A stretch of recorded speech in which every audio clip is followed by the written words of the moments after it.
Bye bye. ഇത് രാത്രി കാണും ഫിഷർ. എല്ലാവരും നമസ്കാരം. ചാച്ച, ഇതാണ് നമ്മുടെ വീട്ടിലെ അവസ്ഥ കേട്ടോ. നമസ്കാരം. ഓക്കെ. അച്ഛമ്മ എന്തൊക്കെ ശ്രമിച്ചിട്ട് ആവുന്നില്ല. എന്താണെന്ന് ആർക്കും അറിയൂല. അച്ഛൻ ഇവിടെയില്ല. അച്ഛനാണ് എല്ലാം അറിയുക. അപ്പയ്ക്കും ഇല്ല. അപ്പയ്ക്ക് ഏറ്റവും കൂടുതൽ അറിയുക.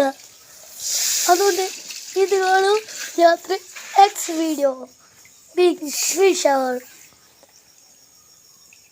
എല്ലാവരും ചിരിപ്പിച്ച കളിയായിരിക്കും. അതെ, അതാണ് നമ്മുടെ ഫിഷർ ലോക്കി. ഓക്കെ, ഡ്രിങ്ക് ഫിഷർ ലോക്കി ജെൻറ്റ് ലോക്കി ആണ് കാണുന്നത്. എന്താണെന്ന് അറിയില്ല.